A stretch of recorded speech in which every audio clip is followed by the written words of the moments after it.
Very good morning बच्चों, मैं प्रदीप आपका स्वागत करता हूं आपके अपने चैनल प्रदीप फिजिक्स प्लैनेट में। तो बच्चों आज हम आ चुके हैं आपके मूवी और मैग्नेटिज्म के लेक्चर नंबर 5 में। तो बच्चों लेक्चर नंबर 5 में हम लोग क्या डिस्कस करेंगे उसको तो हम आज जानेंगे, लेकिन जो लोगों ने लेक्चर नंबर 4 नहीं देखा है वो फटाफट से लेक्चर नंबर 4 देख लें ताकि हमें आगे बढ़ने में हो जाए थोड़ी आसानी। तो बच्चों आइए शुरू करते हैं। तो बच्चों लास्ट टाइम आपने देखा था कि अगर कोई चार्ज पार्टिकल किसी एक समान चुंबकीय क्षेत्र में प्रवेश करता है तो उसका पथ कैसा होगा, वृत्ताकार होगा। ये आपने देखा था। और हमने कल एक बात और बताई थी कि अगर चार्ज पार्टिकल जो है वो पॉजिटिव है नेगेटिव है तो उसका पथ अलग अलग होगा। चलिए आइए बात करते हैं। अगर ये पार्टिकल जो है वो आपका पॉजिटिव हो, ठीक है, पॉजिटिव पार्टिकल पॉजिटिव चार्ज हो तो, और फील्ड जो है वो मैग्नेटिक फील्ड मतलब चुंबकीय क्षेत्र वो क्रॉस मतलब कागज के तल के लंबवत अंदर की ओर हो, तो ऐसे केस में इसका जो पथ होगा, ट्रेजेक्टरी होगी, वो कैसी होगी, वो कुछ इस तरीके की होगी। याद रखिएगा, इसको हम लोग कहते हैं वामावर्त, ठीक है, वामावर्त या फिर एंटी क्लॉक, ये वामावर्त होगी, ठीक, वामावर्त। सिमिलरली अगर मैं बात करूं, अगर ये प्लस के जगह माइनस चार्ज हो, ओके, माइनस चार्ज हो और यहां पर डायरेक्शन जो है वो क्रॉस ही रहे, तो ऐसे केस में इसका जो पथ हो जाएगा वो हो जाएगा दक्षिणावर्त, ओके, दक्षिणावर्त।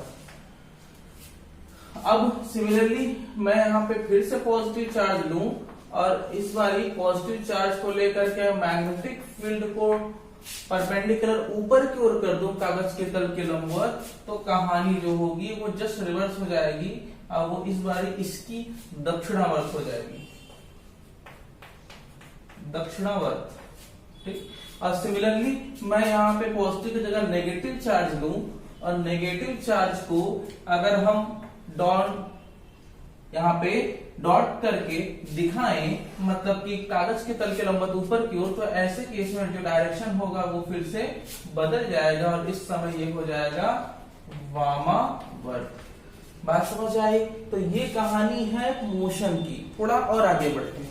तो बच्चों ये आप कीवर्ड नोट कर लेंगे, ठीक, ये आपका नोट पॉइंट होगा, आप इसे नोट करेंगे ये टॉपिक के बाद, ठीक। अब बात करते हैं बच्चों कि हम लोगों ने जो कल टॉपिक देखा था वो तो देखा था ट्रेजेक्टरी कैसी होगी, और उसमें हमने देखा कि इसका जो आवर्त काल है, जब कोई कण क्षेत्र में प्रवेश करेगा तो कण वृत्ताकार पथ का अनुसरण करेगा, मतलब सर्कुलर पाथ को फॉलो करेगा। तो सर्कुलर पाथ को फॉलो करेगा तो उसका फॉर्मूला 2πm/qb,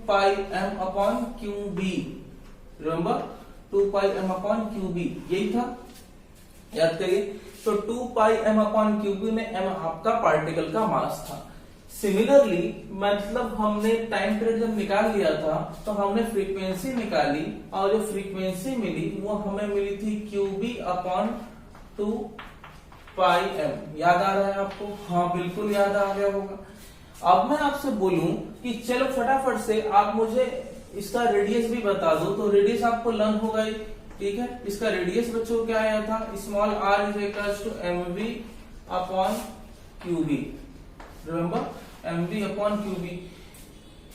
चिंकी हम जानते हैं कि k बराबर होता है 1/2 mv²। कण जो है एक समान चाल से ही चल रहा था वृत्तीय पथ पर, तो ये जो है वो क्या है, नियत है, ठीक है, नियत।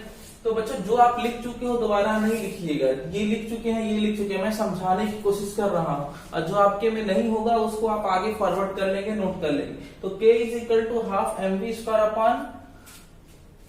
k = mv² में ये v² आपका क्या हो गया, नियत हो गया। तो यहाँ पे जो v² है इसको हम अगर कुछ लिखना चाहें तो बच्चों क्या लिख सकते हैं, दोनों साथ m का मल्टीप्लाई कर देंगे तो ये हो जाएगा mk, ये हो जाएगा बच्चों mk, और ये हो जाएगा p = √2mk। आई होप आपको याद होगा, ओके। तो यहां से बच्चों अगर मैं आपसे बोलूं कि इसको चेंज करिए, ठीक है, तो इसको क्या लिखा जा सकता है, इसको आप P लिख सकते हो क्या, इसको आप P लिख सकते हो और इसको लिख सकते हो QB। ये एक फॉर्मूला बना R का। और मैं इसका कुछ और फॉर्मूला डिस्क्राइब करने की कोशिश करूं तो R is equal to under root में 2mk अपॉन QB। तो ये फॉर्मूला है। मतलब ये है कि जो R है वो किन किन पर डिपेंड करता है। R आपका जो है वो पहले तो डिपेंड करता है mv पर, ओके, दूसरे पर मोमेंटम पर, तीसरे पर अंडर रूट में k पर। ये तीनों फैक्टर जो हैं वो आप इसके बाद नोट कर लेंगे जहां पर आपने किया था इसे, ठीक। यहाँ पे R इन सारे फैक्टर पर डिपेंड करता है। यहाँ पे k आपकी काइनेटिक एनर्जी होगी, किसकी, चार्ज पार्टिकल की, जो चार्ज है उसकी काइनेटिक एनर्जी है। आई होप आपको ये बात क्लियर हो रही होगी, ठीक। अब थोड़ा आगे बढ़ते हैं बच्चों और देखते हैं कि अगर मेरे पास जो चार्ज पार्टिकल है वो एग्जैक्टली परपेंडिकुलर न जाकर के किसी कोण पर प्रवेश करता है, ठीक है। तो यदि आवेशित कण चुंबकीय क्षेत्र में किसी कोण पर प्रवेश करे, किसी कोण पर या फिर दिशा में प्रवेश करे, तब इसका पथ कैसा होगा। तो आइए चेक करते हैं बच्चों कि अगर ये आवेशित कण जो है वो किसी कोण पर प्रवेश करे तब क्या होगा। तो जस्ट थिंक बच्चों, यहां पर हमारे पास क्या है कि मैग्नेटिक फील्ड इलेक्ट्रिक फील्ड दोनों था। तो हम मान लेते हैं कि मैग्नेटिक फील्ड सिर्फ यहां पर हम दिखा देते हैं कि हमारे पास माना एक मैग्नेटिक फील्ड है B यहां पर, और ये वेलोसिटी आपका मोशन था, ठीक है। आपने क्या किया कि यहां पर किसी पार्टिकल को ऐसे जाने के लिए छोड़ दिया कि जाओ भाई तुम निकलो। तो जब ये जाने के लिए तैयार होता है,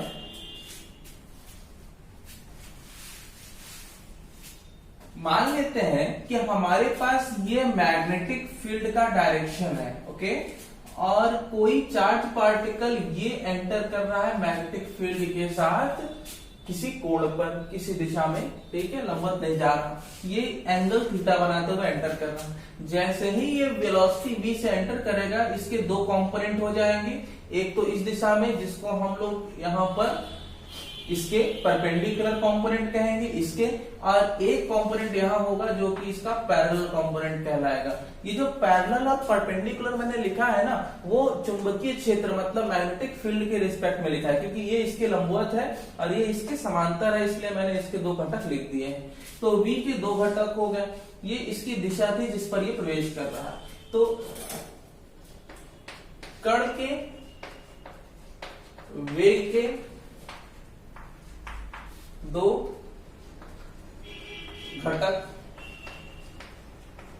क्रमशः v परपेंडिकुलर तथा v पैरेलल होंगे, ठीक है। जहां बच्चों v perpendicular is equal to क्या होगा, ये वाला वैल्यू, क्योंकि ये थीटा से फ्री है तो बच्चों आप इसको लिख सकते हैं v साइन थीटा, ठीक। और यही अगर मैं v पैरेलल की बात करूं तो v पैरेलल वाली वैल्यू जो होगी वो होगी v cos थीटा। तो v perpendicular value, v parallel value मिल गई। आपको बहुत अच्छे से पता है कि अगर इस पार्टिकल को घूमना जो कि है, तो इसको परपेंडिकुलर वाला कंपोनेंट इसे घूमने के लिए आवश्यक अभिकेंद्र बल देगा, मतलब ये इसको घुमाने का प्रयास करेगा कुछ इस तरीके से, ठीक। लेकिन एक सेकेंड, ये क्या, ये तो इसको एक बल ये नहीं दे पाएगा। लेकिन मैं एक बात बताऊं कि यहां पर बल भले न लगे लेकिन मोशन कंटिन्यू रहेगा, क्योंकि ये वाला वेलोसिटी अभी एक्टिव है, तो ये इसको एक समान वेग से आगे ले जाने का प्रयास करेगा कुछ इस तरीके से, फिर ये आगे जाएगा तो घूमेगा। सिमिलरली मैं बात करूं तो एक चक्कर लगाने के बाद फिर ये एक्टिव होगा और फिर ये एक चक्कर लगाएगा और कुछ इस तरीके से एक चक्कर लगाया। ये जो चक्कर लगाने वाली कहानी हो रही है वो इसके वजह से पॉसिबल हो पा रही है। और जो बच्चों आगे बढ़ रहा है ये पार्टिकल, ये कुछ इस तरीके से ये देखने को मिलता है आपको इसकी वजह से V parallel, okay, V parallel की वजह से। तो इसका मतलब ये हुआ कि परपेंडिकुलर कंपोनेंट इसे घुमाएगा, वहीं पैरेलल वाला घटक इसे आगे ले जाने का प्रयास करेगा, और इस तरीके की जो गति होती है इसे हम कुंडलिनी गति कहते हैं। ओके, तो ये हो गया कुंडलिनी हेलिकल। तो एक कुंडलिनी पथ पर आगे बढ़ रहा है, स्पाइरल फेज में आगे बढ़ रहा है। तो यहां पर जहां V परपेंडिकुलर, इसे वृत्ताकार पथ तथा V पैरेलल इसे क्षैतिज गति प्रदान करेगा।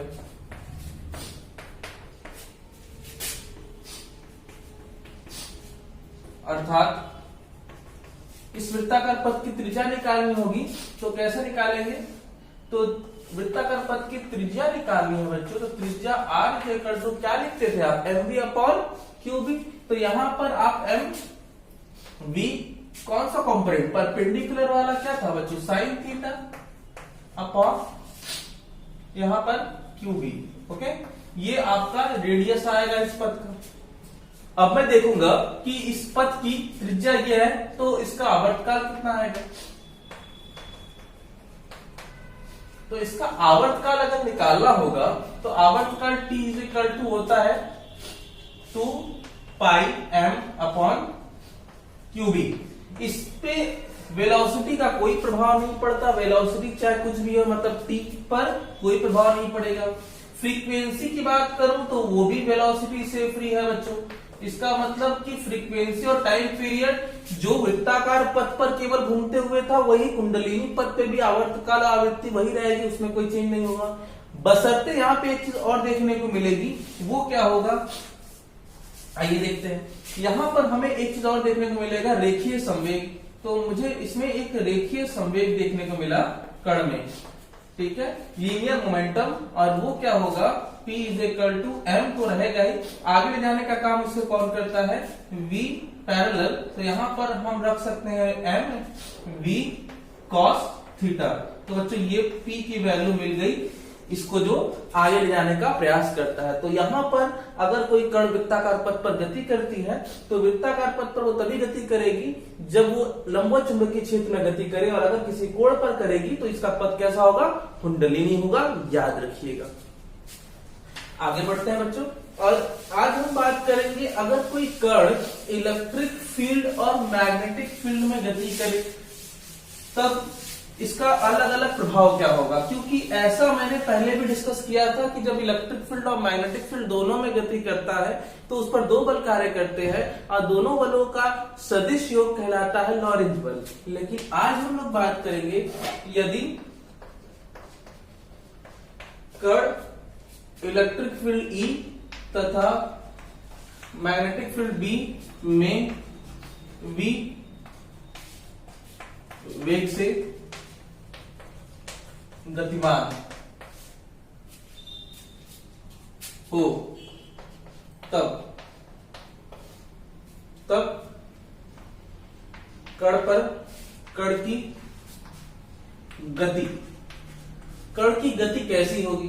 तो ये टॉपिक भी थोड़ा कवर किया जाए बच्चों, कि अगर कण जो है वो इलेक्ट्रिक फील्ड और मैग्नेटिक फील्ड में गति कर रही है तो उसकी गति का क्या प्रभाव होगा दोनों में जब गति करेगी। चलिए, सबसे पहला मेरे पास केस है कि यदि V वेक्टर ऑफ E तथा वेक्टर ऑफ B रेखीय हो, मतलब इसका क्या है? मतलब इलेक्ट्रिक फील्ड, मैग्नेटिक फील्ड और वेग तीनों एक ही दिशा में, कुछ इस तरीके से। इलेक्ट्रिक फील्ड की दिशा भी यही है, मैग्नेटिक फील्ड की दिशा भी यही है, और गति की दिशा भी यही है, कण की गति भी इधर ही हो रही है।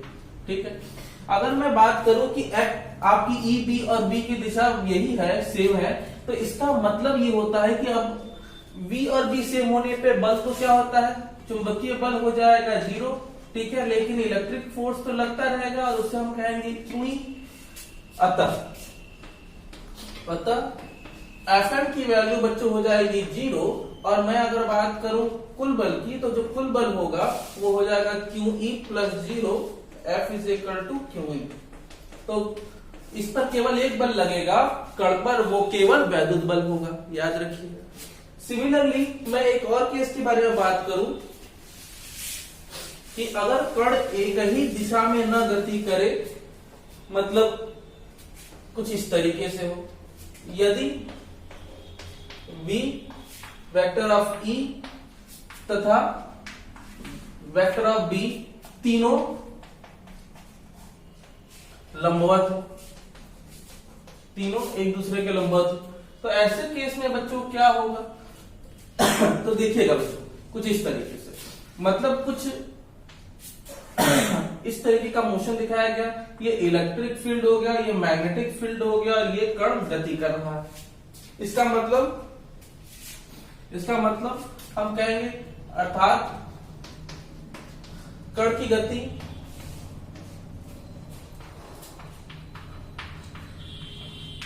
इस प्रकार हो कि ये जो E है वो किस एक्सिस में है बच्चों? Y एक्सिस में, ये X एक्सिस में, ये Z एक्सिस में। तो यहां पर हम लिख सकते हैं इसको क्या? Vector of E is equal to E J के, और अगर मैं V की बात करूं तो vector of V is equal to क्या हो जाएगा? V I cap. और अगर मैं बात करूं B की, तो इसे मैं लिख सकता हूं क्या? इसे लिख सकता हूं B K कैप। तो ये तरीके से हमने तीनों बना लिया। अब मैं बात कर सकता हूं कि E B और इसके साथ क्या होगा प्रभाव। इस केस में अगर मैं कण पर लगने वाले बल की बात करूं तो वैद्युत बल की दिशा बच्चों कहां होगी? ऊपर होगी, Fe। और वहीं मैं बात करूं चुंबकीय बल की, तो चुंबकीय बल कैसे निकालेंगे? तो कण की गति के बारे में पता है, चुंबकीय क्षेत्र पता है, और ये बल लगेगा इस पर। तो कण पर लगने वाला बल क्या होगा? कण पर बल हो जाएगा vector of F is equal to vector of E plus vector of M। Okay, यदि F इज इक्वल टू 0 हो जाए, यदि F की वैल्यू 0 हो जाए, तब Fe इज इक्वल टू क्या हो जाएगा? Fm। और Fe की वैल्यू E या फिर QE लिख सकते हैं क्या आप? और Fm की वैल्यू लिख सकते हैं QBB, क्योंकि लंबवत है। अब यहां से जो कैंसिल कर दीजिएगा, तो E इज इक्वल टू हो जाएगा E बाई बी। क्या समझ में आई बात? कि अगर कोई कण इस प्रकार गति करे कि उस पर लगने वाला नेट बल क्या हो जाए? 0 हो जाए, तो ऐसे केस में इस कण की velocity v is equal to E by B होगी। अगर कण पर नेट बल 0 है तो ना कण चुंबकीय क्षेत्र को अनुभव करेगा, ना वैद्युत क्षेत्र को। मतलब यह कैसा वेग होगा? यह कण का वह वेग है जिससे वह वैद्युत क्षेत्र और चुंबकीय क्षेत्र में बिना विक्षेपित हुए गति करता है, और इस वेग का नाम होगा velocity selector.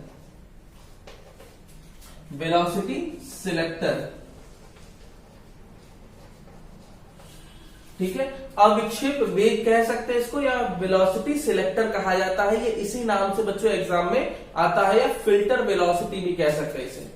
Okay, filter velocity कैसा वेग है? ये वह वेग है जिससे कण वैद्युत क्षेत्र चुंबकीय क्षेत्र में बिना विक्षेपित हुए गति करती है। परिभाषा ध्यान से सुन लीजिएगा कि फिल्टर वेग का परिभाषा लिखना होगा।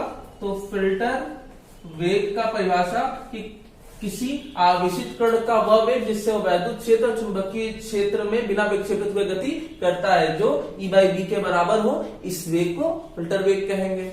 ये बात क्लियर हो गई। एक बात ध्यान में रखिएगा कि ये जो वेग है इसका इस्तेमाल किया था किसने? जे थॉमसन ने। याद रखिएगा, जे थॉमसन ने किया था। और क्यों किया था मैं बता दूं कि इन्होंने ऑब्जर्व किया था E बाई एम की वैल्यू निकालने के लिए। E बाई एम की वैल्यू निकालने के लिए उन्होंने सबसे पहले इस वेलोसिटी सिलेक्टर के एक्सपेरिमेंट को हमें अंजाम दिया था, ताकि हम E बाई एम की वैल्यू को निकाल सके। तो यहीं तक आज का सफर होता है समाप्त। अगले क्लास में मिलेंगे, तब तक के लिए अपना ख्याल रखिए। जय हिंद।